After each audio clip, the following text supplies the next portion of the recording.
धन्यवाद यीशु, धन्यवाद पिता परमेश्वर। हम आपकी आराधना करते हैं, आपकी वंदना करते हैं, आपकी तारीफ करते हैं हर एक उस सुरक्षा के लिए जैसे आपने हमें दिया है प्रभु, आपकी सहायता के लिए, आपके संभाल के लिए, जीवन में सुख शांति आराम देने के लिए प्रभु हम आपकी महिमा करते हैं। यहोवा चरवाहा मेरा, कोई घटी मुझे नहीं है, हरी चराइयों में मुझे स्नेह से चराता वो है। यहोवा चरवाहा मेरा, कोई घटी मुझे नहीं है, हरी चराइयों में मुझे स्नेह से चराता वो है। जी हाँ, इन दिनों हम भजन संहिता 23 का अध्ययन कर रहे हैं और ये गीत कितना सामयिक लगता है, कितना अर्थपूर्ण लगता है। और जिस बात के ऊपर हम विचार करेंगे वो है कि प्रभु यीशु मसीह हमें तसल्ली देते हैं, हमें शांति देते हैं। मृत्यु के अंधकार से मैं जो जाता था, प्रभु यीशु करुणा से तसल्ली मुझे। Thank you Lord. मृत्यु के अंधकार से मैं जो जाता था, प्रभु यीशु करुणा से तसल्ली मुझे दी है। यहोवा चरवाहा मेरा, कोई घटी मुझे नहीं है, हरी चराइयों में मुझे स्नेह से चराता वो है, स्नेह से चराता वो है, स्नेह से चराता वो है। नवजीवन एवेंजलिकल चर्च की ऑनलाइन रविवारीय आराधना में मैं आकांक्षा मसीह आप सभी दर्शकों को हमारे मुक्तिदाता प्रभु यीशु के महान और अतुल्य नाम से शालोम, सलाम, प्रेज द लॉर्ड, जय यीशु और यीशु सहाय कहती हूँ। आइए आज की इस आराधना को प्रारंभ हम परमेश्वर पिता, परमेश्वर पुत्र और परमेश्वर पवित्र आत्मा के नाम से प्रारंभ करते हैं। सुसमाचारों में बयान है कि यीशु मसीह ने गतसमनी बाग में पकड़वाए जाने के पूर्व अपने शिष्यों से शांतिदायक वचन कहे थे। वे जानते थे कि उनके जाने के पश्चात उनके शिष्य जीवन के कठिनतम समयों से होकर गुजरेंगे।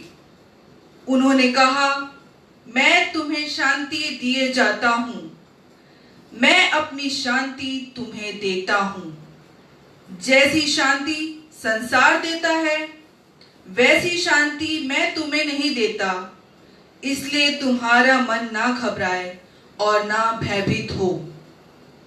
जी हाँ मित्रों, हमारे प्रभु यीशु मसीह जो शांति के राजकुमार मुझे और आपके जीवन के तूफानों में, मुश्किल हालातों में, खौफनाक मंजर में, दुखों और परेशानियों में अपनी अद्भुत शांति से भरकर हमें हमारे हर प्रकार के डर और घबराहट को दूर करते हैं।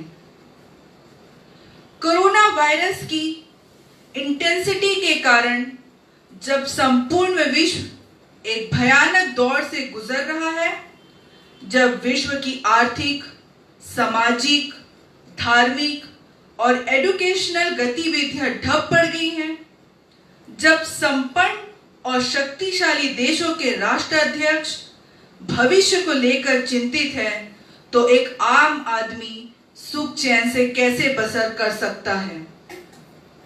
प्रिय भाई और बहनों, ऐसे घोर निराशा के क्षणों में परमेश्वर का वचन हमसे बातें करता और मन से डर और घबराहट को मिटाकर हमें अद्भुत शांति से भर देता है।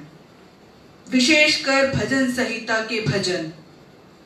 हमारे पास बान महोदय ने पूर्व में बताया कि भजन संहिता के 150 भजनों में भजन संहिता का 23वां अध्याय सर्वाधिक लोकप्रिय अध्याय है। हम सब विगत 3 सप्ताह से भजन 23 का अध्याय कर रहे हैं, भजन 23 का अध्ययन कर रहे हैं। आज के संदेश में हम पद संख्या 4 के वचन तेरे सोटे और तेरी लाठी से मुझे शांति मिलती है पर अध्ययन करते हुए सीखेंगे कि हमारे प्रभु यीशु मसीह हमें किस प्रकार की सच्ची शांति से परिपूर्ण करते हैं। आइए आज की आराधना का प्रारंभ हम एक बहुत पुराने लेकिन लोकप्रिय गीत से करेंगे, जिसे मसीह जगत की मशहूर लेखिका फैनी क्रॉस्बी ने वर्ष 1873 में लिखा। यह गीत आज भी हमें जीवन के दुखों, चिंताओं और निराशाओं में अद्भुत शांति से भर देता है।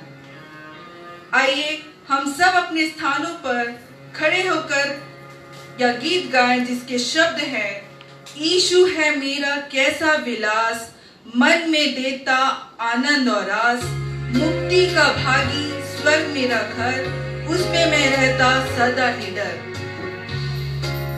जैसा बताया गया, इस लोकप्रिय गीत की लेखिका मिस फैनी क्रॉस्बी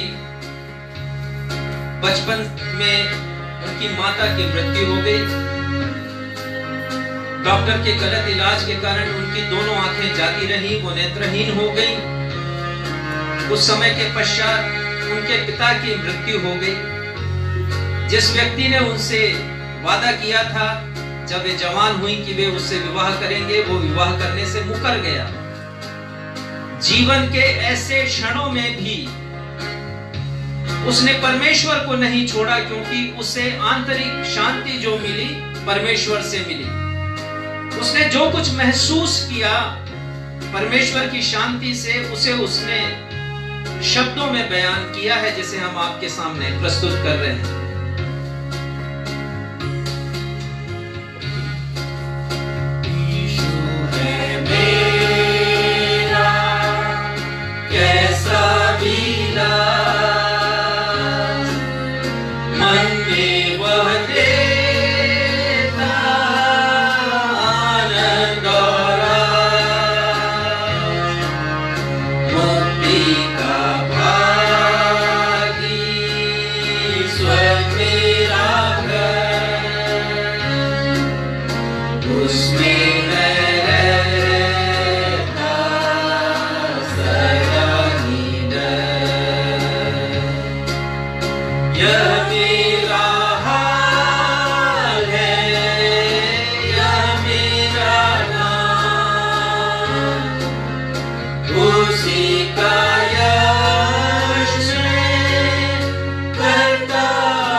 आप सभी को आता है। हमारे जितने दर्शक सुन रहे हैं, मसीह की संग्रह में ये गीत 320 नंबर पर है। हम इस गीत को पूरा गाएंगे। आइए इसके दूसरे पद को गाते हैं।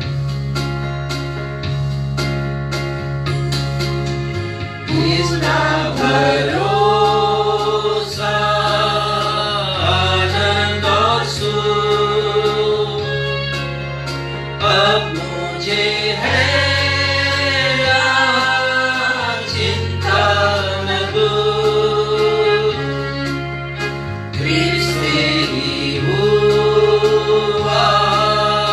दया का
क्रिस्त पर मैं रखा पूरा विश्वास,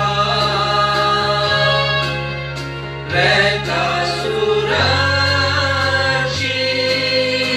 उसी के पास, उसी के प्रेम से पाता विश्राम।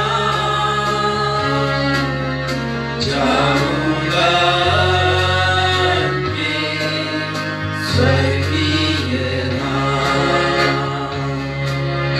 यह मेरा हाल है, यह मेरा नाम,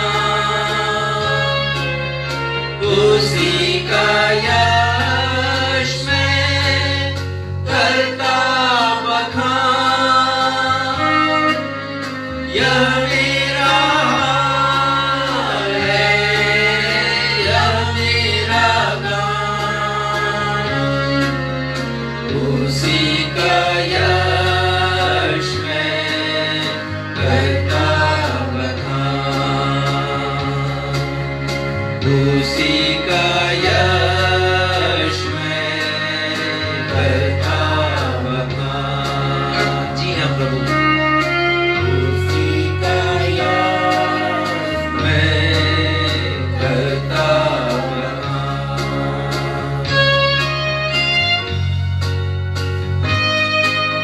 हम इसी रीति से अपने स्थानों पर खड़े रहेंगे और उत्तरवादी के लिए हम निकाल लेंगे भजन संहिता 4, उसके पूरे अध्याय को हम उत्तरवादी पाठ से पढ़ लेंगे।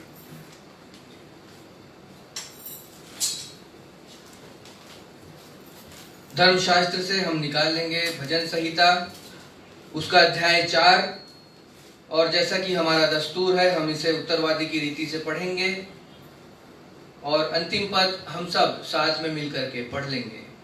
भजन संहिता अध्याय 4, और यहाँ यो लिखा हुआ है, हे मेरे धर्ममय परमेश्वर, जब मैं पुकारूं तब तू मुझे उत्तर दे। जब मैं सकेती में पड़ा तब तूने मुझे सहारा दिया। मुझ पर अनुग्रह कर और मेरी प्रार्थना सुन ले। हे मनुष्यों के पुत्रों, कब तक मेरी महिमा का बदनादर होता रहेगा? तुम कब तक व्यर्थ बातों से प्रीति रखोगे और झूठी युक्ति की खोज में रहोगे? यह जान रखो कि यहोवा ने भक्त को अपने लिए अलग कर रखा है।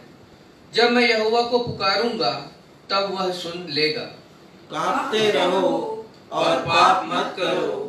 अपने अपने बिछौने पर मन ही मन सोचो और चुपचाप रहो। धर्म के बलिदान चढ़ाओ और यहोवा पर भरोसा रखो। बहुत से हैं जो कहते हैं, कौन हमको कुछ भलाई दिखाएगा? हे यहोवा, तू अपने मुख का प्रकाश हम पर चमका। तूने मेरे मन में उससे कहीं अधिक आनंद भर दिया है, जो उनको अन्न और दाख मधु की बढ़ती से होता था।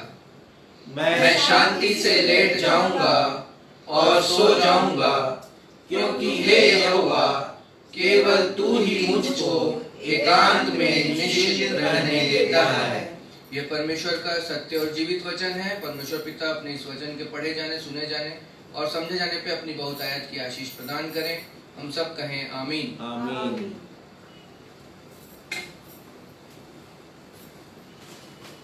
हम कुछ समय प्रार्थनाओं में व्यतीत करेंगे और उससे पहले सूचनाएं दी जाएगी और इसमें अगुवाई रेवरेंड राजेश मसीह करेंगे।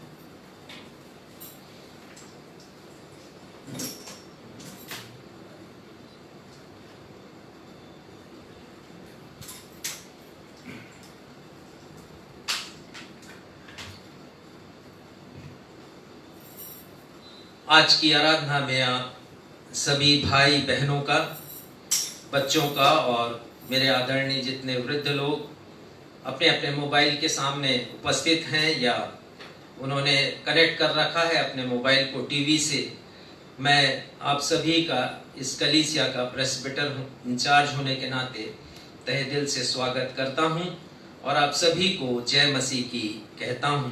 जय मसीह। जय मसीह। कोरोना वायरस हमारे देश में भयावह स्थिति में पहुंच रहा है। अभी तक कोई ऐसी वैक्सीन का निर्माण नहीं हो सका है, केवल रिसर्च चल रहे हैं और परीक्षण चल रहे हैं वैक्सीन के ऊपर। मैंने पढ़ा कि पूरे विश्व में करीब 200 वैक्सीन तैयार किए जा रहे हैं और हमारा देश स्वयं वैक्सीन उत्पादन का एक बहुत बड़ा हब है और वैक्सीन हमारे देश में उत्पादित किए जाते हैं बहुत सी बीमारियों के एंटीवायरस। और हमारे देश में भी शोध कार्य चल रहा है, परीक्षण चल रहा है। बहुत से देश अब दावा करने लगे हैं कि उन्होंने वैक्सीन बना लिया, लेकिन अभी तक कोई कारगर उपाय नहीं निकाल पाए हैं जिससे हम इस कोरोना वायरस के ऊपर विजय प्राप्त कर सके। मैं कुछ स्टैटिस्टिक्स देना चाहूंगा जो कल शाम के 5 बजे तक की संख्या है वो आपके सामने बताना चाहता हूं। पूरे विश्व में अभी तक 2,50,00,000 लोग संक्रमित हो चुके हैं और ये एक बहुत बड़ी संख्या है।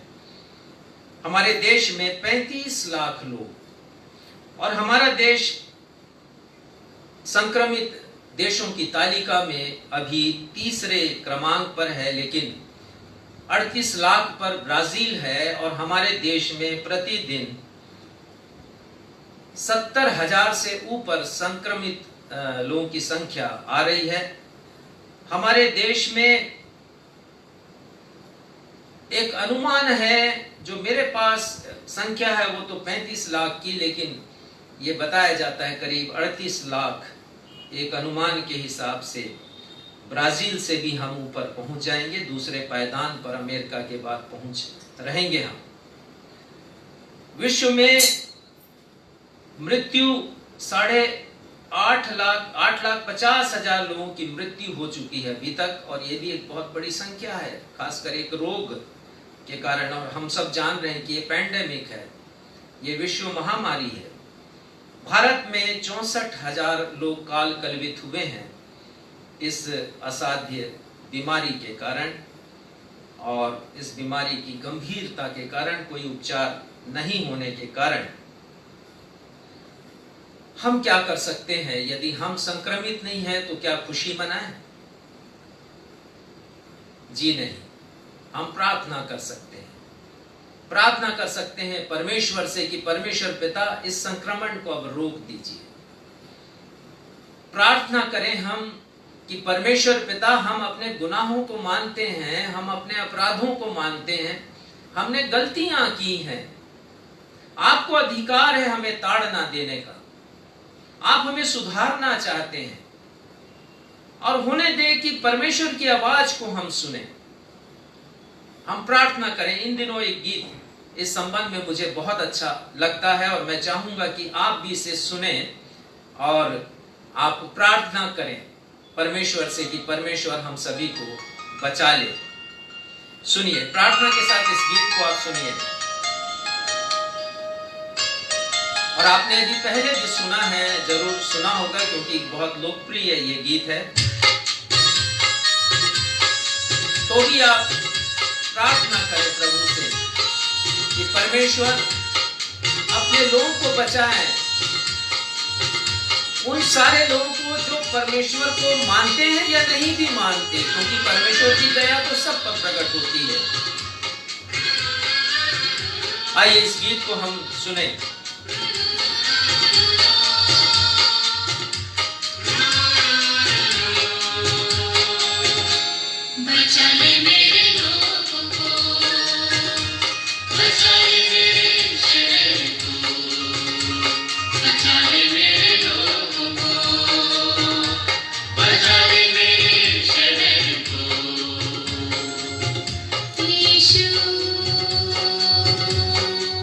तेरी दया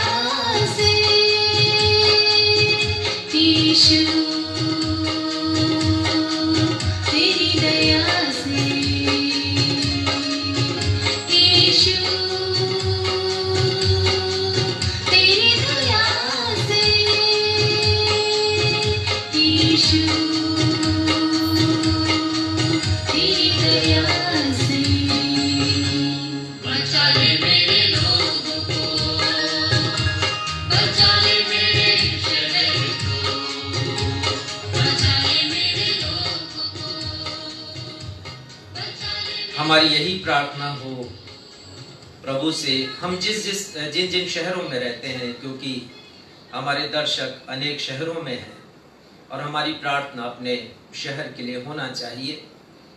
यहेजकेल की किताब में लिखा है कि हमें अपने शहर की कुशलता के लिए प्रार्थना करना है। यिर्मयाह ने भी लिखा, हमें जिस शहर में हम रहते हैं उसकी कुशलता की कामना हमें करनी है, परमेश्वर से उसकी कुशलता की प्रार्थना करनी है। जैसा मैंने बताया कि कोरोना वायरस की विभीषिका बढ़ती जा रही है और जो बीमारी होती है वो कोविड-19 कहलाती है, और कोविड-19 के कारण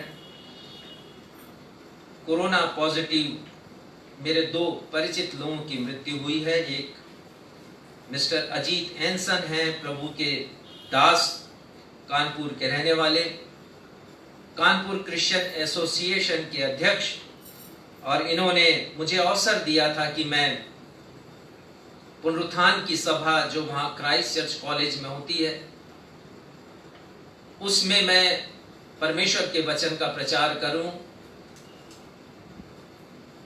और उस सभा में कानपुर के अधिकांश मसीही लोग उपस्थित होते हैं, लगभग 6 से 10,000 तक लोगों की भीड़ वहां पर होती है। और मुझे अवसर मिला इनकी अध्यक्षता में कि मैं परमेश्वर के वचन का प्रचार करूं। इनकी मृत्यु हो गई पिछले सप्ताह, और इनकी मृत्यु के कारण मैं समझता हूं कानपुर के मसीहियों में और उनके नेतृत्व में एक बहुत बड़ा गैप आ गया। इनकी पत्नी भी कोरोना पॉजिटिव से ग्रसित हैं और गाजियाबाद के अस्पताल में इनकी चिकित्सा की जा रही है। हम प्रार्थना करेंगे इनके परिवार के प्रत्येक लोगों के लिए परमेश्वर पिता अपनी असीम शांति दे, और साथ ही साथ मिसेस एंसन को चंगाई प्रदान करें। एक पास्टर अब्राहम जो बैतूल के हैं, वो भी कोविड-19 के कारण उनकी मृत्यु हुई है इसी सप्ताह। उनके परिवार को भी हम स्मरण करेंगे। इन सारी बातों के मध्य में एक प्रसन्नता की बात है कि पामगढ़ की नवजीवन कलीसियाओं ने 3 वर्ष पूरे किए। वहां पर जो नवजीवन की कलीसियां हैं, बिलौनी गांव में, डोंगा कहरौद में, चुरतेला में, भुई गांव में और कोसीर में 3 वर्ष इनके मध्य में सेवकाई करते हुए हो गया नवजीवन की कलीसिया को। परमेश्वर पिता को हम हृदय से धन्यवाद देते हैं। आज प्रार्थना के विषय हैं। प्रार्थना करेंगे पास्टर अरुण सिंह की मम्मी के लिए। ये बीमार हैं और उन्होंने निवेदन किया कि उनकी मम्मी के लिए प्रार्थना की जाए। प्रार्थना करेंगे मिसेस शबनम मोइत्रा के लिए। इनका ऑपरेशन हुआ है हिस्टेक्टोमी का अपोलो अस्पताल में और वो सफल रहा। हमने प्रार्थनाएं की, प्रभु को धन्यवाद देते हैं। प्रार्थना करेंगे भाई अजय नजात के लिए। पिछले कुछ समय से वो बीमार हैं और मैंने उनसे बातचीत की, बहुत कमजोरी का अनुभव वो कर रहे हैं। परमेश्वर पिता उनके शरीर में ऊर्जा का संचार करें, उन्हें चंगाई दें और उन्हें अवसर दें, क्योंकि वो बिलासपुर के संयुक्त मसीह समाज के अध्यक्ष हैं और अपनी जवाबदारियों को वो पूरा कर सकें। प्रार्थना करेंगे अपने भाई प्रभु के दास राजा हेनरी के लिए। वे भी बीमार हैं विगत बहुत समय से, और साथ ही साथ उनके घर में लगभग सारे लोग, बच्चों को छोड़ के सब कोई बीमार हैं, और उन्होंने निवेदन किया है कि उन सभी के लिए प्रार्थनाएं की जाएं। वो हमारे प्रार्थना सहयोगी हैं, हमें अपनी प्रार्थनाओं में उठाते हैं, हमारे लिए विनती करते हैं और मिनिस्ट्री के लिए विनती करते हैं। परमेश्वर उन्हें आशीष दे और परमेश्वर पिता उन्हें चंगाई प्रदान करें ताकि वो फिर से प्रभु की सेवा में आगे आ सकें। आइए इन सारे निवेदनों को परमेश्वर पिता के समक्ष रखें और हम प्रार्थना में जाएं। हे हमारे पिता, हम आपको हृदय से धन्यवाद देते हैं हमारे स्वामी। आप हमारे ऐसे परमेश्वर हैं जिन्होंने हमें प्रार्थना करना सिखाया, हमें अपनी ज़रूरतों के विषय में जागरूक किया और हमें बताया कि आप हमारे पिता हैं, जिनके समक्ष हम अपनी विनतियों को, अपने निवेदनों को, अपनी याचनाओं को, अपनी कराहट को, अपने रुदन को, अपने आंसुओं को रख सकते हैं। और पिता, ये कलीसिया का बहुत अच्छा समय होता है जब हम अपने निवेदनों के साथ अपने उद्धारकर्ता प्रभु यीशु मसीह के सामर्थी नाम में आपके सिंहासन के समक्ष आते हैं, अपने निवेदनों को रखते हैं। हम प्रार्थना करते हैं पिता कि आज जितने भी निवेदन हमने रखे हैं आपके सिंहासन के सामने, वो आपको ग्रहण योग्य हो। और होने दीजिए पिता कि आप उनमें से हर एक का उत्तर दे अपनी इच्छा के अनुसार, अपनी मर्जी के अनुसार पिता।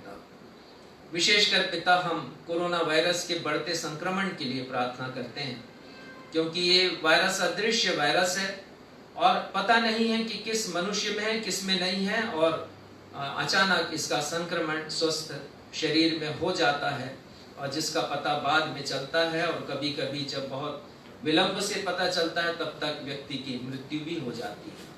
हमारी प्रार्थना है पिता की कृपा कीजिए, दया कीजिए पिता, हम सभी के ऊपर, विश्व के ऊपर कृपा कीजिए। कृपा कीजिए पिता कि ये कोरोना वायरस की भयावहता खत्म हो सके, इसका दंश खत्म हो सके पिता। प्रार्थना करते हैं कि वैक्सीन आ सके, प्रार्थना करते हैं कि इसके कारण जो विश्व में अनेक विषम परिस्थितियां बनी हैं वो परिस्थितियां बदल सकें पिता। और होने दीजिए पिता इन सारी बातों के लिए हम आपके हृदय से शुक्रगुजार हो सकें। अन्य जितने भी विषय हमने रखे हैं पिता आपके सिंहासन के सामने हैं, दया कीजिए और उनका उत्तर दीजिए। धन्यवाद देते हुए अपनी इस प्रार्थना को आपके बेटे हमारे उद्धारकर्ता प्रभु यीशु मसीह के नाम से मांगते हैं, सुनिए और कबूल कीजिए। आमीन।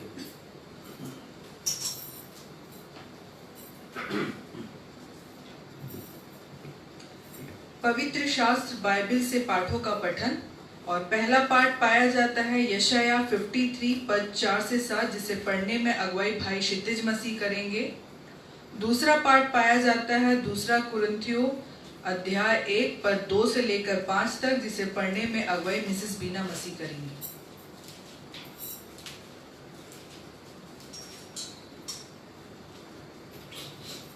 शास्त्रों के पठन में पहला पाठ यशाया नबी की पुस्तक अध्याय 53 पद 4 से पद 7 तक। यशाया 53 पद 4 से पद 7, और परमेश्वर का वचन यहाँ यो कहता है, निश्चय उसने हमारे रोगों को सह लिया और हमारे ही दुखों को उठा लिया, तो भी हमने उसे परमेश्वर का मारा कूटा और दुर्दशा में पड़ा हुआ समझा। परंतु वह हमारे ही अपराधों के कारण घायल किया गया, वह हमारे अधर्म के कामों के कारण कुचला गया। हमारी ही शांति के लिए उस पर ताड़ना पड़ी कि उसके कोड़े खाने से हम लोग चंगे हो जाएं। हम तो सब के सब भेड़ों के समान भटक गए थे, हम में से हर एक ने अपना अपना मार्ग लिया, और यहोवा ने हम सबों के अधर्म का बोझ उसी पर लाद दिया। वह सताया गया तो भी वह सहता रहा और अपना मुंह न खोला। जिस प्रकार भेड़ वध होने के समय और भेड़ी ऊन कतरने के समय चुपचाप शांत रहती है, वैसे ही उसने भी अपना मुंह न खोला। यह परमेश्वर का जीवित वचन है। इसके पढ़े, सुने और समझे जाने पर परमेश्वर पिता आशीष प्रदान करे। हम सब कहें आमीन। आमीन।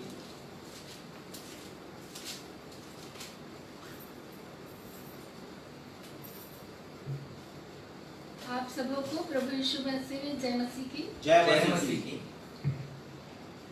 मैं आपके समक्ष पढ़ लूंगी दूसरा कुरिन्थियों उसका पहला अध्याय पद 1 से 5 तक। यहाँ पर इस प्रकार लिखा है, हमारे पिता परमेश्वर और प्रभु यीशु मसीह की ओर से तुम्हें अनुग्रह और शांति मिलती रहे। हमारे प्रभु यीशु मसीह के परमेश्वर और पिता का धन्यवाद हो, जो दया का पिता और सब प्रकार की शांति का परमेश्वर है।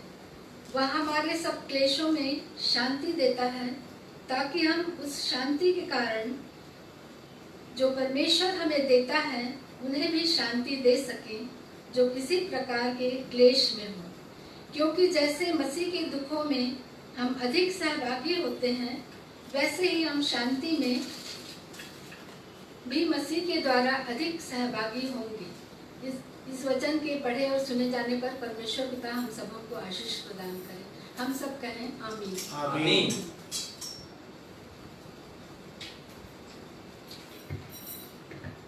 हम अपने स्थानों पर खड़े हो जाएंगे और सुसमाचार के पाठ के लिए हम निकाल लेंगे यूहन्ना अध्याय 16 पद 32 से लेकर 33 तक, जिसे पढ़ने में अगुवाई रेवरेंड राजेश मसी करेंगे।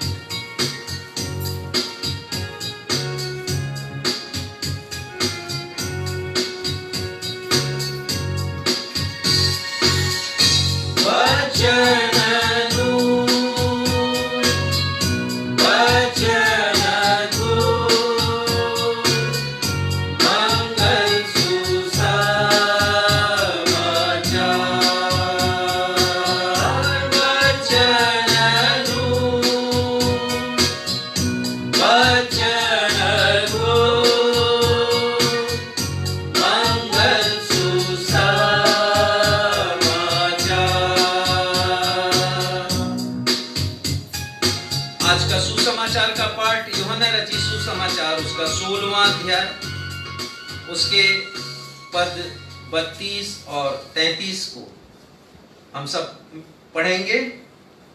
और यहां इस प्रकार लिखा है, देखो वह घड़ी आती है वरन आ पहुंची कि तुम सब तितर बितर होकर अपना अपना मार्ग लोगे और मुझे अकेला छोड़ दोगे। तो भी मैं अकेला नहीं, क्योंकि पिता मेरे साथ है। मैंने ये बातें तुमसे इसलिए कही हैं कि तुम्हें मुझ में शांति मिले। संसार में तुम्हें क्लेश होता है, परंतु ढाढ़स बांधो, मैंने संसार को जीत लिया है। ये प्रभु यीशु क्रिस्त का सुसमाचार है। हे प्रभु यीशु क्रिस्त, आपके नाम की महिमा हो। हम सब कहें आमीन। आमीन।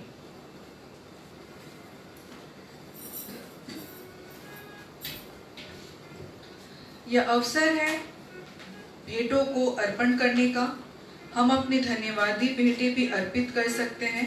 इस समय हम सब मिलकर गीत गाएंगे, जीवन में जब आंधी तुम पर चलती है और जब तुम निराश होके सब होता है।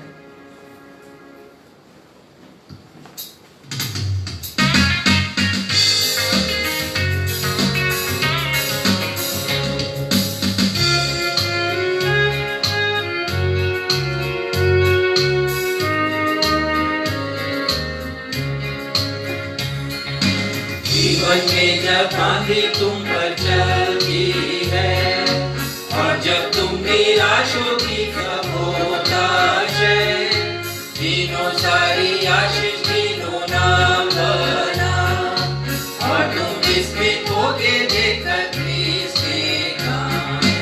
आशीष तीनों नाम बना, आशीष तीनों देखो क्रिस्त के काम। आशीष तीनों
आइए इन भेंटों के लिए प्रार्थना करें और इन्हें प्रभु परमेश्वर के चरणों में अर्पित करें।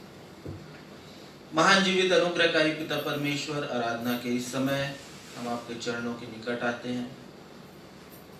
जब हमने अपनी भेंटों को आपके समक्ष अर्पित किया है प्रेम पिता,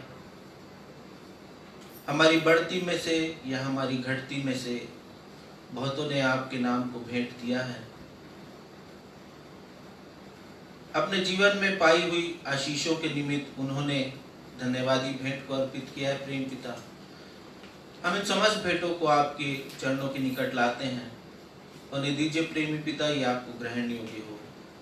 और इससे बढ़ करके प्रेमी पिता, हम अपने जीवन और अपनी आत्मा की भेंट आपको अर्पित करने वाले हो सके। जबकि इस काल में हम अपने जीवन को व्यतीत कर रहे हैं और संसार की दुर्दशा देख रहे हैं, पृथ्वी का कराहना देख रहे हैं प्रेम पिता, हम जानते हैं कि प्रभु का आगमन निकट है। होने दीजिए प्रेम पिता कि इन भेंटों के अलावा हमारे जीवन की भेंटों को भी हम आपको अर्पित करने वाले हो सके, ताकि हम अपने उस खुदा के साथ आसमान में उठा लिए जाने पाएं। हम अपनी आशीषों को गिनते न थके प्रेम पिता, और हर एक सांस में आपको धन्यवाद देने वाले हो सके। प्रार्थना और विनती करते हुए प्रेम पिता, इन भेंटों को आपके समक्ष रखते हैं। यह आपके नाम की महिमा के प्रचार और प्रसार में उपयोग होने वाली हो सके। ये मुट्ठी भर तो है प्रेम पिता, लेकिन हम जानते हैं कि आप छोटी सी चीजों को बहुतायत की आशीषों में पलट देते हैं प्रेम पिता। उन्हें दीजिए हर एक जन ने जो भेंट दी है वे आपके द्वारा आशीषित, अनुग्रहित और फलवंत होने वाले हो सके। प्रार्थना विनती निवेदन हमारे शांति दाता प्रभु यीशु मसीह के नाम से मांग लेते हैं, आमीन, आमीन।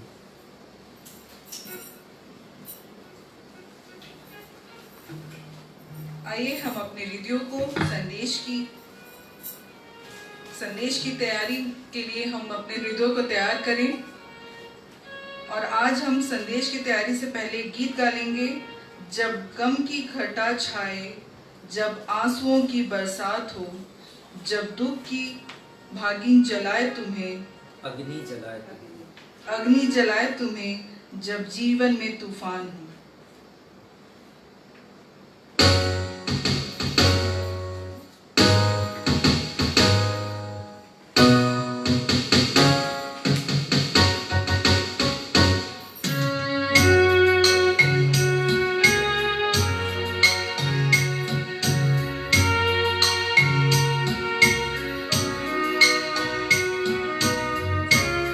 यह गीत एक वेदना के रूप में है, और वो वेदना आपकी हो सकती है, वो वेदना मेरी हो सकती है। हम में से कोई अछूता नहीं है जिसने गम की विभीषिका को अपने जीवन में देखा ना हो। और गम आता है तो अकेले नहीं आता है, एक घटा के समान आता है, आंसुओं की बरसात लेकर आता है, दुख की अग्नि में हमें जलाता है, और तूफान आता है जीवन में। हमें क्या करना चाहिए ये हम गीत के माध्यम से आपको बता रहे हैं। जब गम की घटा छाए, जब आंसुओं की बरसात हो, जब दुख की अग्नि जलाए तुम्हें,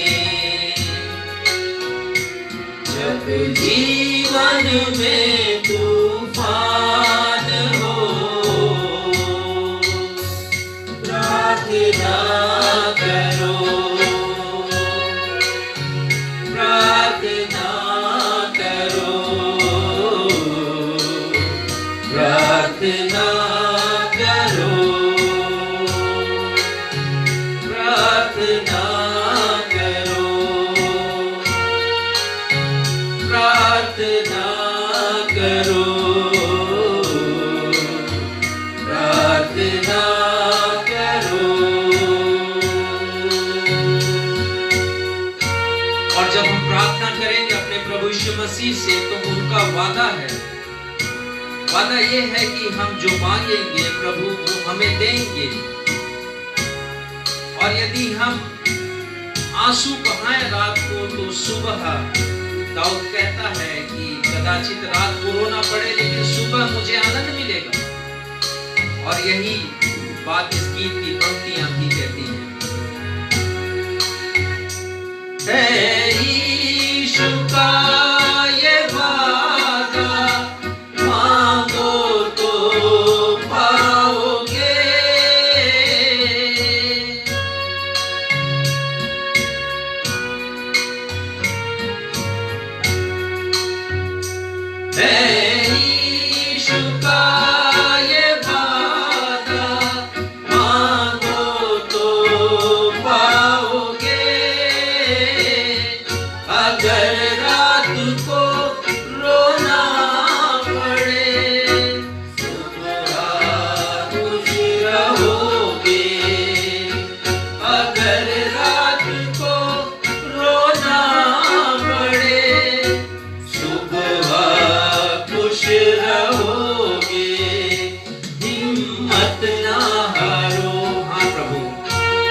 विश्वास करो,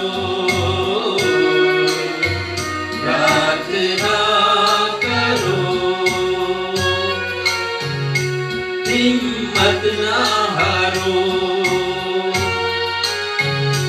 विश्वास करो, प्रार्थना करो। जब गम की घटा छाए, जब आंसुओं की बरसात हो, जब दुख की अग्नि जलाए तुम्हें, जब जीवन में तूफान हो, प्रार्थना करो, प्रार्थना करो, प्रार्थना करो, प्रार्थना करो, प्रार्थना करो, प्रार्थना करो।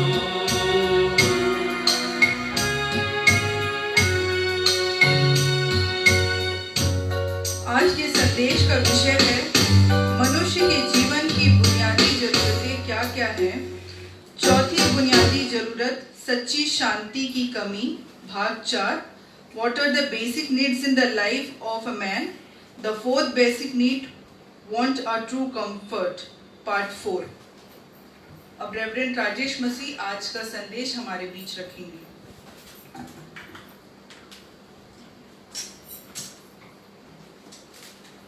थैंक यू बेटा आकांक्षा, तुम्हें संचालन के लिए प्रभु अपनी आशीषें प्रदान करे।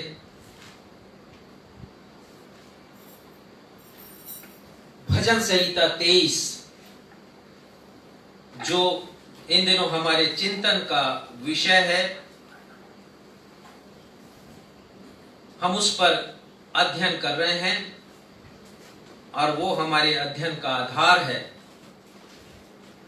हमने विगत 3 रविवारों से 3 बुनियादी जरूरतों पर अध्ययन किया है और जो 3 बुनियादी जरूरतें हैं मैं आपको बताना चाहता हूं, आपके स्मरण के लिए। आप सब सुन चुके हैं इसे, कि पहली बुनियादी आवश्यकता है मनुष्य के जीवन में एक योग्य नेता की कमी है, एक सच्चे अगुवे की कमी है जो उन्हें मंजिल तक पहुंचा दे, जो एक आदर्श नेता हो, जिसकी विशेषता हो कि जो वो कह रहा है वो कर रहा है, उसके कथनी और करने में फर्क ना हो। दूसरी बुनियादी कमी है मनुष्य के जीवन में और वो है सच्चे सुख की कमी। ऑफर तो हर कोई करता है सुख देने का, लेकिन सच्चा सुख केवल हमारे प्रभु यीशु मसीह प्रदान करते हैं। वो ऐसा सुख प्रदान करते हैं जो संसार प्रदान नहीं करता। ये सब हम देख चुके हैं भजन संहिता 23 में। और तीसरी बुनियादी जरूरत के बारे में हमने जो विचार किया, और वो जरूरत है मनुष्य के जीवन में जिसकी नितांत कमी है, वो है सच्चे मित्र की कमी। तीसरे बिंदु के अंतर्गत हमने देखा था पिछले रविवार को ही कि मनुष्य के जीवन में एक सच्चे मित्र की नितांत आवश्यकता है, कमी है। और सच्ची मित्रता की शर्तों को पूरा करना बहुत ही कठिन है। दाऊद लिखते हैं भजन संहिता 23:4 में, चाहे मैं घोर अंधकार से भरी हुई घाटी में से होकर चलूं। घाटी ज्यादा अच्छा शब्द है, इसके ऊपर हमने चिंतन किया था।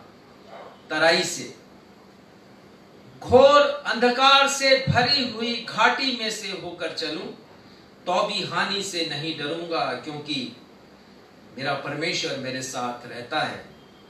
हमने जाना हमारे प्रभु यीशु मसीह एक ऐसे मित्र हैं जो कठिनतम क्षणों में भी हमारा साथ छोड़ते नहीं हैं। वो हमारा साथ छोड़कर भागते नहीं हैं, हमारा साथ निभाते हैं। उन्होंने स्वयं हमारे लिए दुखों को सह लिया कि हमें आराम मिल जाए, और यही सच्ची मित्रता है।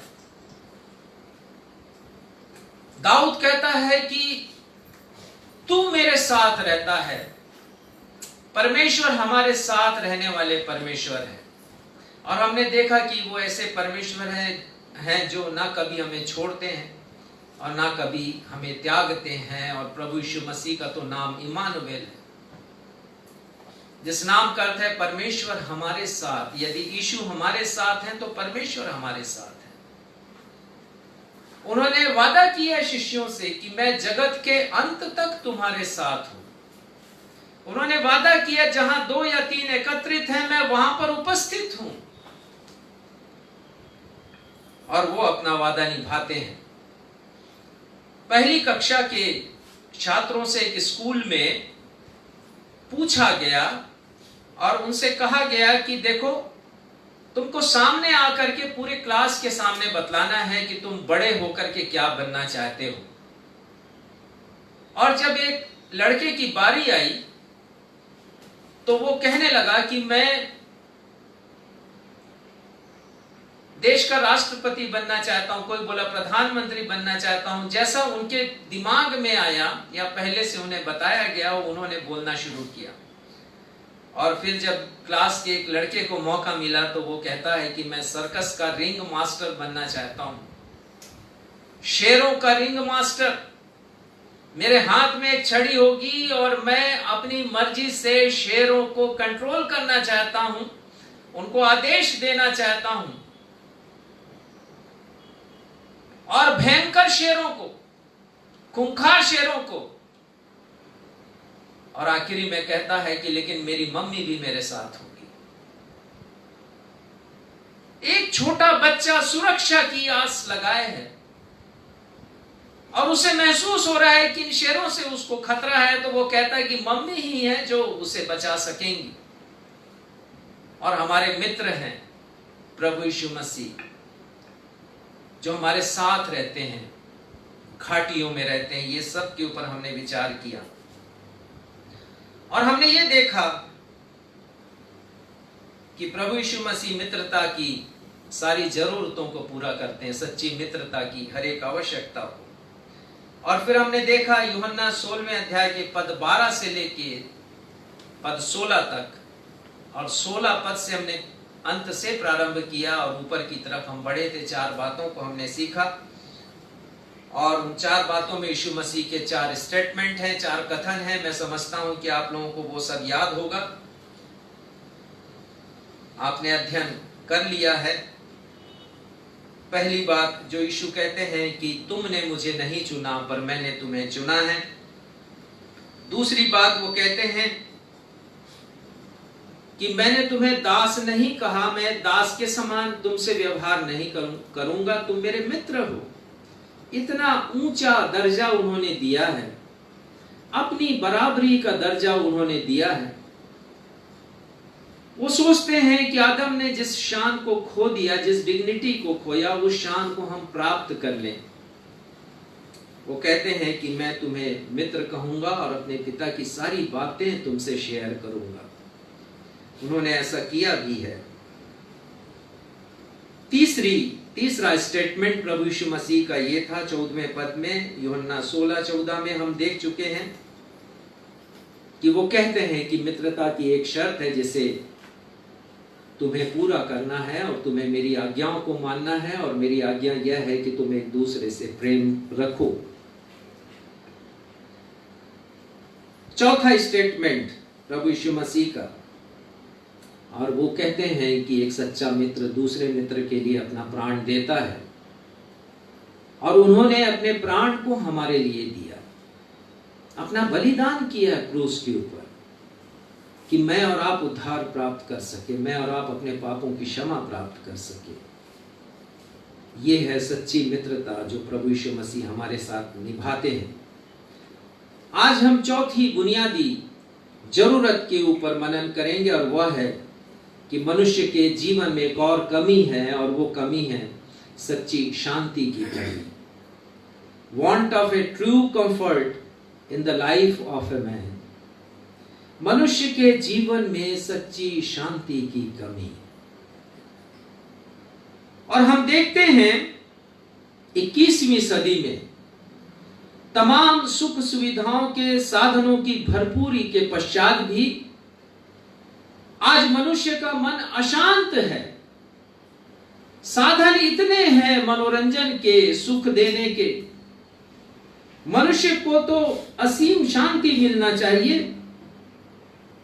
लेकिन मनुष्य का मन इन सारी उपलब्धियों के पश्चात भी अशांत है।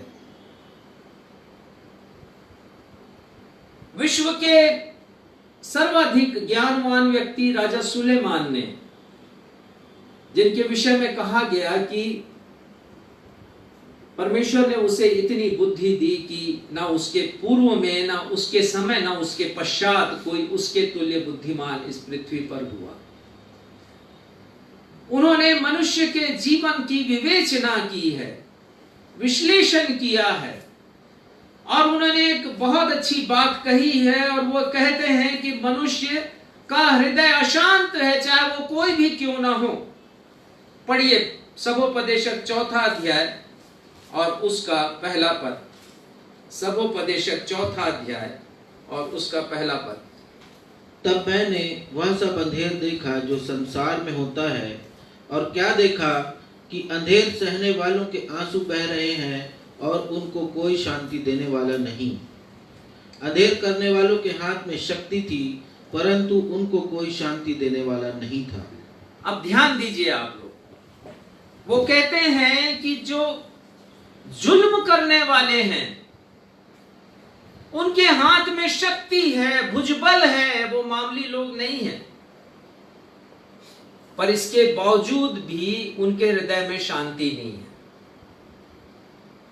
वो जुल्म सितम कर रहे हैं, सता रहे हैं लोगों को। उनके पास पैसा है, शक्ति है, हर चीज की शक्ति है उनके पास,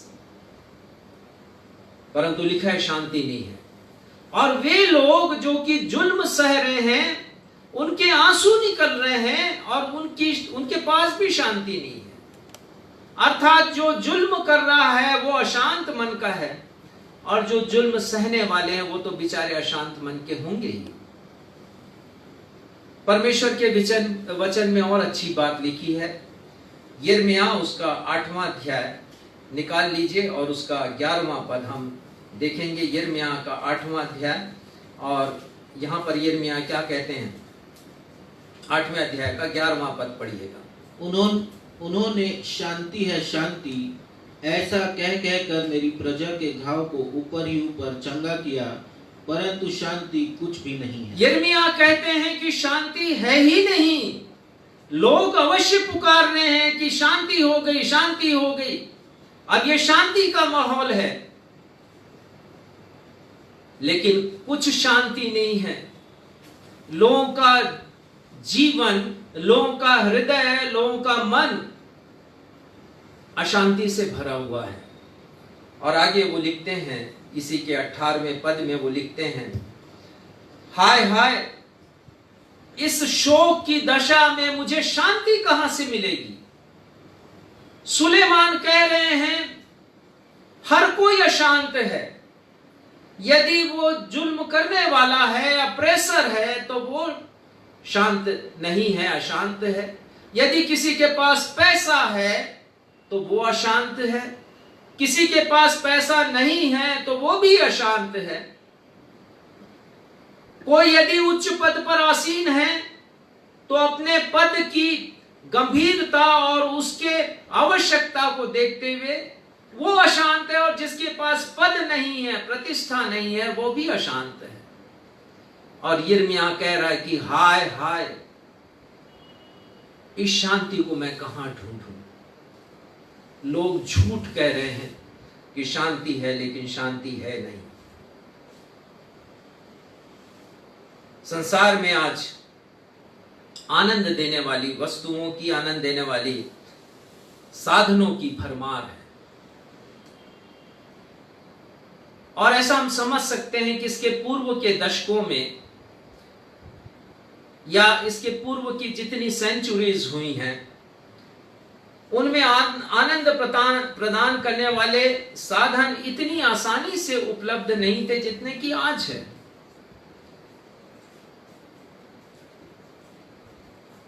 कल तक सुख, आनंद, शांति, आराम देने वाली जो वस्तुएं थीं या जो साधन थे, वो मनुष्य के पहुंच के बाहर थीं। आज वो मनुष्य के पहुंच के भीतर हो गई हैं। कल तक जो वस्तुएं विलासिता की समझी जाती थी, लग्जरी की समझी जाती थी, आज वो उपभोग की वस्तु बन चुकी हैं। कल तक वो बड़े बड़े लोगों के पहुंच में थी, आज आम लोगों के पहुंच के भीतर आ चुकी हैं। कल तक जो वस्तुएं वांट में थी, अर्थात चाहत में थी, आज वो मनुष्य की नीड बन चुकी है। आज वो मनुष्य की जरूरत बन गई है। कल तक एक सर्व सुविधा युक्त मकान, एक घर, 2 पहिया गाड़ी या 4 पहिया गाड़ी, टीवी घर में, फ्रिज घर में, एसी घर में, वॉशिंग मशीन घर में, एक स्मार्ट मोबाइल अपने हाथों में, ये मनुष्य की चाहत की सूची हुआ करती थी। पर आजकल हम देखते हैं कि एक आम मनुष्य के पहुंच के भीतर आ गई, लेकिन फिर भी मनुष्य का मन अशांत है। अशांत है क्योंकि चाहतें और बढ़ती जा रही हैं। मनुष्य की चाहतें जरूरत में तब्दील हो रही हैं और वो जरूरत कह रही है कि उसके पास और भी कुछ होना चाहिए जो इससे अच्छा हो। मनुष्य मोबाइल लेता है और 3 महीने 4 महीने के पश्चात वो ऊब जाता है उस मोबाइल से, और उसकी नजर फिर किसी नए मोबाइल पर पड़ती है और वो सोचता है कि वो उसके पास होना चाहिए जो उसके मित्र के पास है।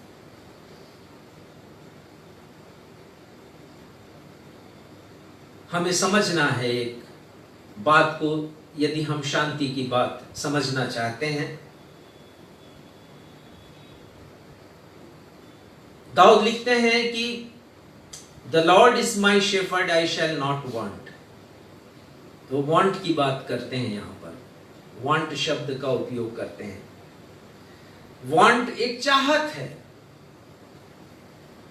एक ललक है मन की, एक लालसा है कुछ और पाने की, कुछ और अच्छा पाने की। और इसे हम ऐसे समझ सकते हैं कि चाहत एक ऐसी चीज का जो यदि वो ना भी हो तो भी आप जी सकते हैं, लेकिन नीड एक जरूरत है। हिंदी में नीड का अर्थ जरूरत है, और जरूरत ऐसी चीजों की जिसके बिना आप जीवित नहीं रह सकते। उदाहरण के लिए मैं समझाना चाहूंगा कि प्यास हम सभी को लगती है, लेकिन प्यास बुझाने के लिए पानी मेरी और आपकी जरूरत है। लेकिन यदि जेब में पैसा हो तो हम कहेंगे कि नहीं, मैं तो कोका कोला से अपनी प्यास बुझाता हूं, मुझे तो सॉफ्ट ड्रिंक चाहिए प्यास बुझाने के लिए, और वो मेरी चाहत है। और जिस दिन तक मेरे पास जरूरत है, मैं पानी पीता हूं, जेब में पैसा आता है तो मैं भी कोका कोला पीता हूं, ज्यादा पैसा दे के प्यास बुझाता हूं। और ये अशांत मन डिप्रेशन का शिकार है। नीति वचन 17:22 में सुलेमान राजा ही लिखते हैं कि मन का आनंद अच्छी औषधि है, परंतु मन के टूटने से हड्डियां भी टूट जाया करती हैं। मन का आनंद अच्छी औषधि है, वो लिखते हैं। और यदि मन ही टूट गया, मन उदास हो गया, निराश हो गया, तो लिखा है हड्डियां सूख जाती हैं। इंसान तो सूखता ही है, शरीर से उसकी हड्डियां भी सूख जाती हैं। और ये अशांत मन जब होता है, अर्थात जब हम अपनी नीड को वांट में बदलते हैं, कुछ और पाने की हमारी इच्छा ललक होती है और वो अशांति हमारे मन में आती है।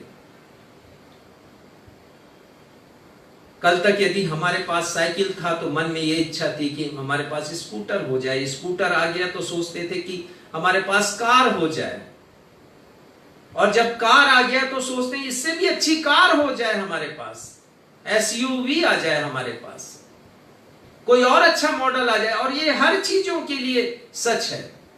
छोटे पद में हैं तो सोचते हैं कोई बड़ा पद मिल जाए, प्रमोशन मिल जाए, जब वो मिल जाता तो सोचते हैं हम और भी ऊंचाई तक पहुंच जाएं।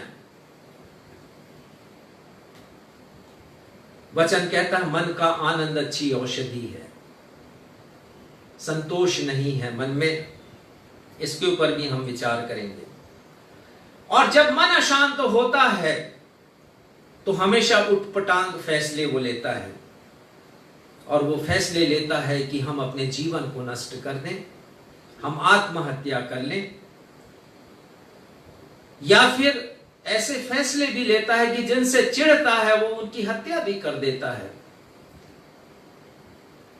और कल मैंने पढ़ा कि कानपुर में एक अधिकारी की बेटी ने, जो एक नाबालिग लड़की है और वो शूटर है, मशहूर निशानेबाज, प्रतियोगिताओं में भाग लेती, पिस्टल चलाती है, उसने अपनी पिस्टल से अपनी मां और अपने भाई की ही हत्या कर दी। लिखा है कि वो डिप्रेशन का शिकार थी। 26 करोड़ लोग एक सर्वे के अनुसार इस विश्व में डिप्रेशन का शिकार हैं, शांति नहीं है, मन अशांत है उनका, चाहे वो राजा हो या रंक हो। और वो रिपोर्ट, सर्वे की रिपोर्ट ये भी कहती है कि मनुष्य का मन अवसाद से भरा है, खिन्नता से भरा है, वो निराश है, वो उदास है डिप्रेशन के कारण। और जब ये डिप्रेशन आता है, मन में अशांति आती है, मन टूटता है, उस समय दिन का चैन और रातों की नींद उड़ जाया करती है। डिप्रेशन अनेक रोगों को जन्म देता है। डिप्रेशन के कारण बहुत से लोग हैंडीकैप्ड भी हो रहे हैं, क्योंकि कुल मिलाकर के ये दबाव मस्तिष्क पर आता है, और यदि ब्लड क्लॉट हुआ तो समझ जाइए कि व्यक्ति जरूर पैरालाइज्ड होगा या कोई ना कोई विकृति आएगी। वर्ष भर में 10 लाख लोग डिप्रेशन के कारण आत्महत्या करते हैं। 8 लाख लोग तो मर जाते हैं, 2 लाख लोग किसी प्रकार से बचाए जाते हैं। नीति वचन के ही 15 अध्याय के 13वें पद में बहुत अच्छी बात लिखी है, मैं चाहूंगा कि आप इसे पढ़ें। हमारे लिए बड़ी सीखने की बातें हैं, बहुत सीखने की शिक्षाएं हैं परमेश्वर के वचन में। और नीति वचन में राजा सुलेमान, इस विश्व के सर्वाधिक ज्ञानवान व्यक्ति, हमसे ये कहते हैं, पढ़िए नीति वचन 15 उसका 13वां पद। मन आनंदित होने से मुख पर भी प्रसन्नता छा जाती है, परंतु मन के दुख से आत्मा निराश होती है। यदि आत्मा निराश है हमारी, तो निश्चित जानिए कि हम दुखी हैं, हम अवसाद का शिकार हैं, मन खिन्न है हमारा, हम निराश हैं, हम परेशान हैं किसी समस्या को लेकर, हम चिंताओं से ग्रस्त हैं। वो कहता है कि मन यदि आनंदित हो तो चेहरा प्रसन्नता से भर उठता है, लेकिन यदि मन दुखी हो तो निराशा छा जाती है। इसी का 15वां पद पढ़िए। दुखियारे के सब दिन दुख भरे रहते हैं। दुखियारे के जो दुख करता है उसके सारे दिन दुख से भरे रहते हैं, परंतु जिसका मन प्रसन्न रहता है वह मानो आनंदित होता है, मानो नित्य भोज में वो जाता है। परंतु सवाल यही है, लाख टके की बात, लाख टके का प्रश्न, $1,000,000 क्वेश्चन ये है कि ये मनुष्य का दुखी मन यदि प्रसन्न हो, यदि आनंदित हो, यदि आराम से हो, यदि वो प्रसन्न, यदि वो शांति हो उसके मन में, तो कैसे हो, कैसे प्रसन्नता आ जाए, कहां पर उसे शांति मिलेगी, कौन उसे सच्ची शांति दे सकता है। और भजन संहिता 119 उसके 50वें पद में, क्योंकि परमेश्वर का वचन ऐसे हर एक प्रश्नों के उत्तर हमें देता है, और यहां पर भी बहुत अच्छी तरह वो बात लिखी गई है। भजन संहिता 119 उसका 50वां पद पढ़िएगा। मेरे दुख में मुझे शांति उसी से हुई है, क्योंकि मेरे दुख में मुझे शांति उसी से हुई है। किससे हुई है? 49 की पहली पंक्ति पढ़िए, पद 49 की। जो वचन तूने अपने दास को दिया है, जो वचन तूने अपने दास को दिया है, ये वचन परमेश्वर ने मुझे और आपको दिया है। यदि हमारा मन खिन्न है, यदि डिप्रेशन में हम हैं, यदि दुखी हैं, निराश है, उदास है, चिंताओं में, समस्याओं में हैं, तो इस वचन के ऊपर जाइए, इस वचन को पढ़िए। परमेश्वर ने मुझे और आपको दिया है, और वो कहता है मेरे दुख में मुझे शांति उसी से हुई है। मेरे दुख में, मेरे डिप्रेशन में, मेरे चिंताओं में, परेशानियों में कहां मिलेगी शांति? कहां ढूंढ रहे हैं हम शांति को, मन की शांति?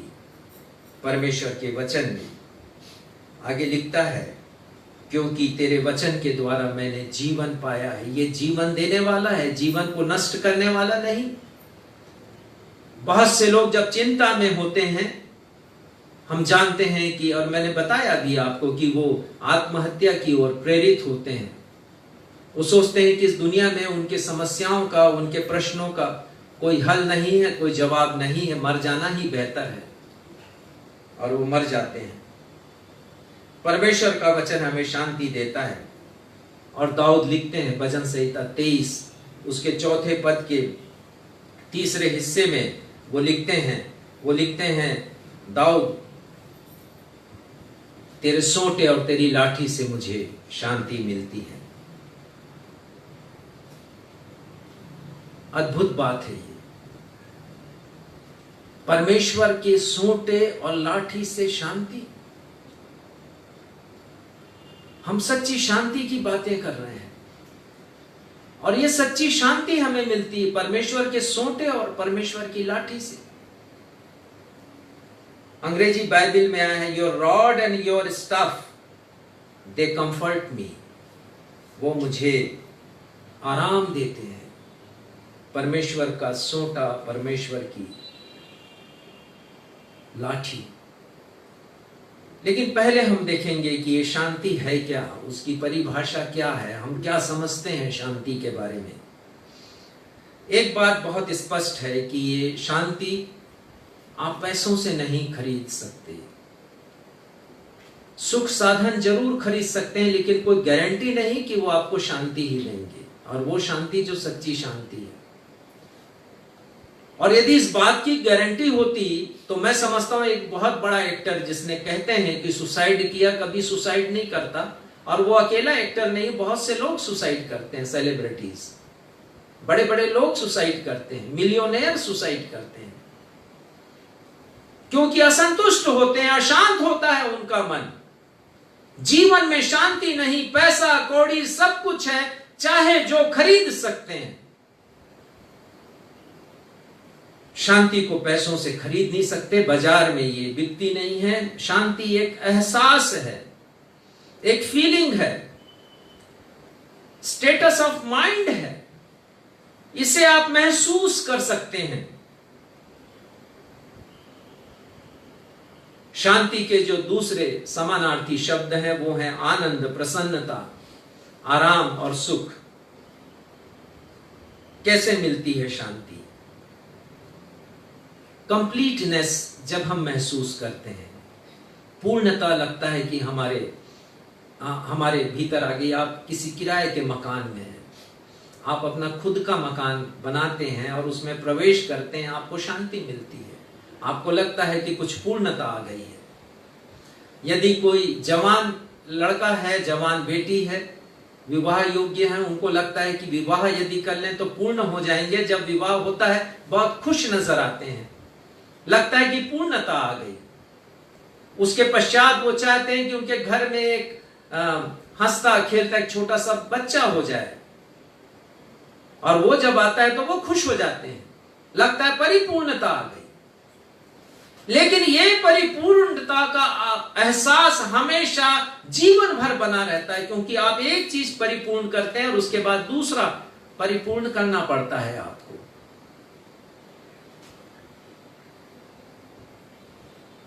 सफलता मिलती है तो आप लगता है कि शांति आ गई है जीवन में। स्कूल का रिजल्ट आ गया, कॉलेज का रिजल्ट आ गया, आपने यदि रोजगार के लिए इंटरव्यू दिया है तो आपको ज्वाइनिंग लेटर मिलता है। आपका हृदय जो अशांत है, बेचैन है, उसको चैन मिलता है, आराम मिलता है, शांति मिलती है। जब आपको लगता है कि कोई चीजें व्यवस्थित हो गई हैं, सामंजस्यता आ गई है, आपस में मेल जोल बढ़ गया है, जिनसे आपकी बात नहीं होती थी, यदि वो बात होना शुरू हो गई है, शांति आ जाती है। आपका कोई मुकदमा है कोर्ट में, आपको न्याय मिलता है, आपको बड़ा चैन आता है, शांति आती है, आप असुरक्षित महसूस करते हैं। चोर प्रयास करता है आपके घर में चोरी करने का, और आप एक सिक्योरिटी गार्ड लगा लेते हैं और आपको यह लगता है कि अब मेरा घर सुरक्षित है, शांति आ जाती है। डॉक्टर के पास जाते हैं, जांच कराते हैं, डॉक्टर बोलता है यू आर वेल, आपको कोई भी तकलीफ नहीं है, कोई भी रोग नहीं है, आप निरोगी हैं, शांति आ जाती है। स्टेट ऑफ माइंड है, ये हमारे मन की एक अवस्था है, इसे हम महसूस करते हैं। लेकिन बाइबल क्या कहती है? अभी तक जो मैंने आपको बतलाया वो सारी एक्सटर्नल सर्कमस्टेंसेस के ऊपर निर्भर है,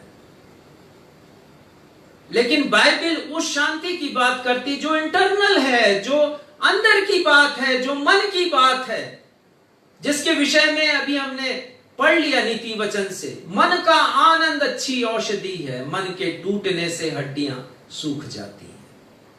ये अंदर की बात है।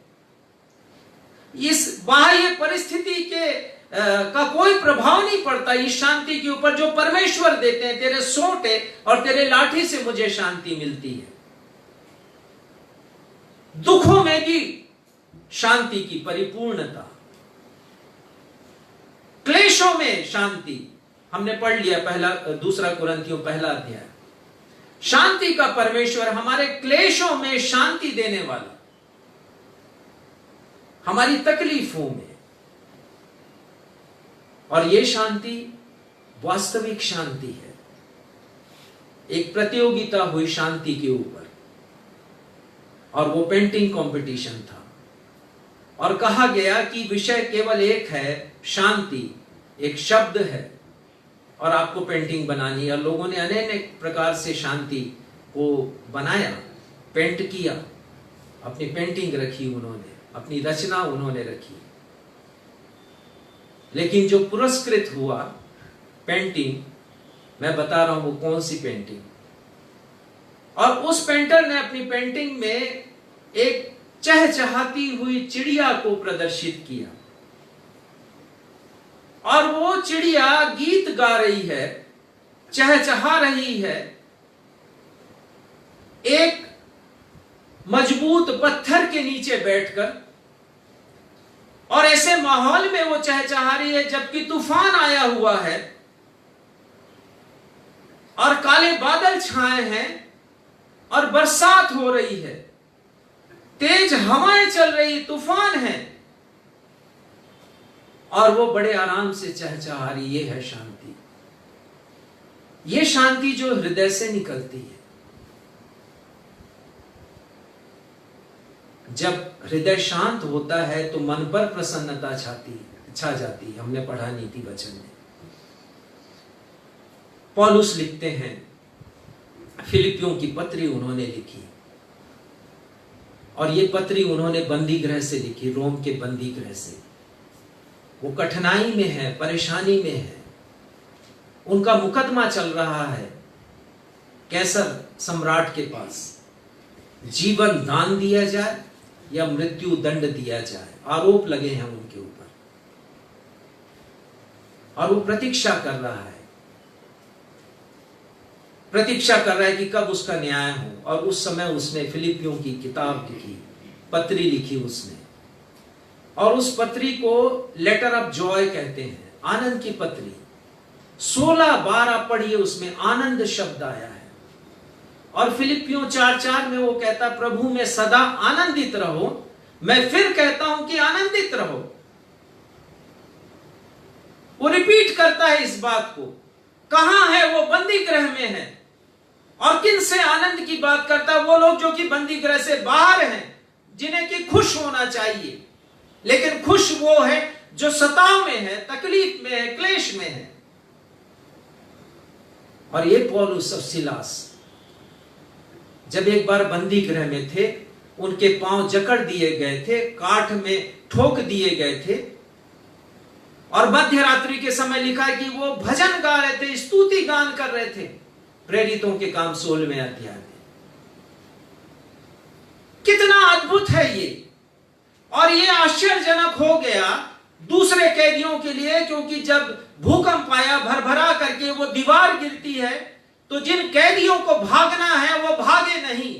इसलिए नहीं भागे क्योंकि पौलुस और सिलास में उन्होंने अद्भुत शांति देखा। वो छोड़ना नहीं चाहते थे इन्हें।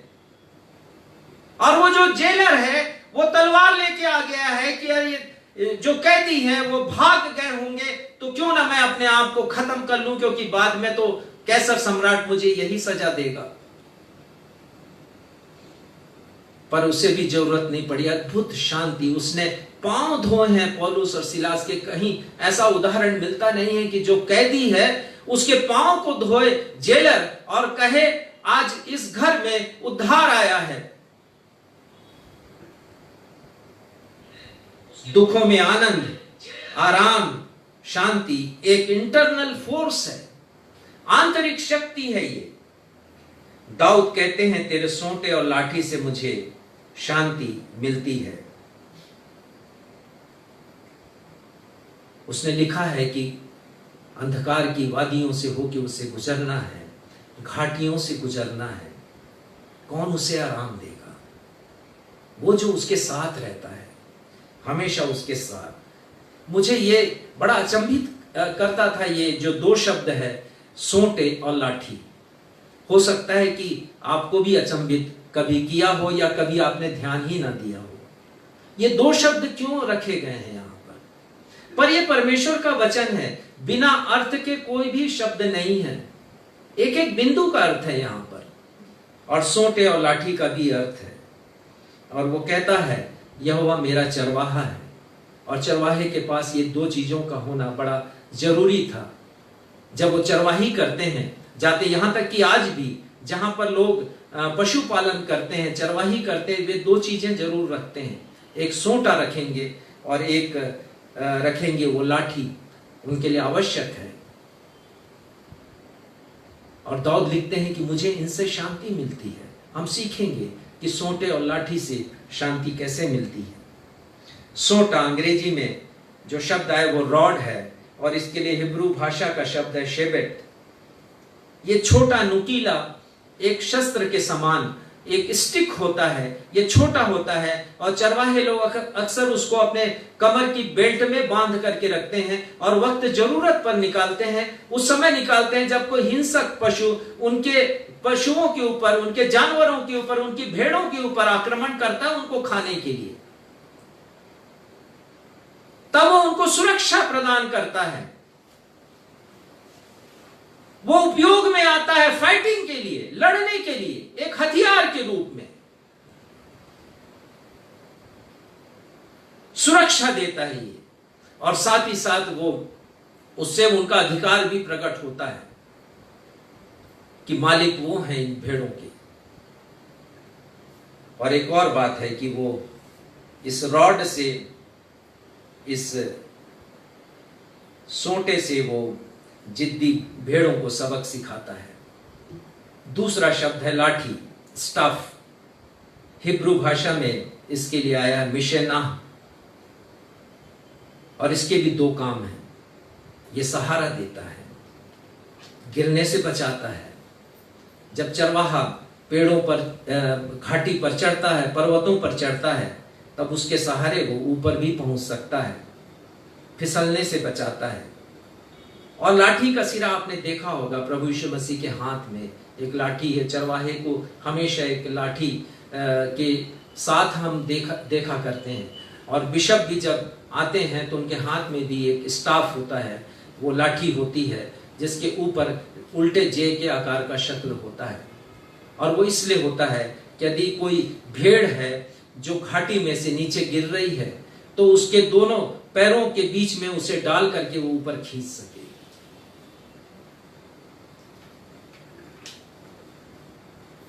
बचाता है, ये बचाने के काम आता है। न सिर्फ सहारा देता है लेकिन बचाता है। और गहरी आत्मिक शिक्षा है इन दोनों में। शिक्षा यह है कि ये सोंट और लाठी परमेश्वर के हाथ में है, और लिखता है कि वो मुझे शांति देता है। सोंटे और लाठी से शांति मिलती। परमेश्वर के शांति देने का ढंग निराला है। शांति परमेश्वर का एक विशेष गुण है, ट्रिब्यूट है ये। परमेश्वर पिता मनुष्य को शांति देते हैं। आज उत्तरवादी की रीति से हमने पढ़ा भजन संहिता, उसका 4था अध्याय। और यहां पर दाऊद लिखते हैं कि जब मैं सकेती में पड़ा, जब मैं संकट में पड़ा, जब मैं विपत्तिजनक परिस्थितियों में पड़ा हूं परमेश्वर, तब तूने मुझे सहारा दिया है। हमारे परमेश्वर अद्भुत परमेश्वर हैं। वो आश्चर्यजनक रूप से हमारी सहायता करते हैं, हमें सहारा देते हैं विपत्तिजनक परिस्थितियों में। और हमें घबराने की आवश्यकता नहीं है, हमें डरने की आवश्यकता नहीं है।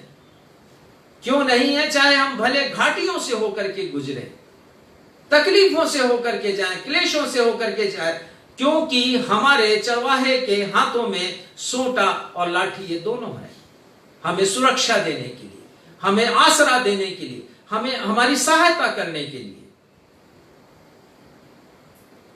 सुरक्षा प्रदान करते हैं। और जैसा मैंने बताया कि रॉड काम आता है भेड़ों को सबक सिखाने का, परमेश्वर भी हमें सबक सिखाते हैं। परमेश्वर सबक सिखाते हैं हमें जब वो हमारी ताड़ना करते हैं।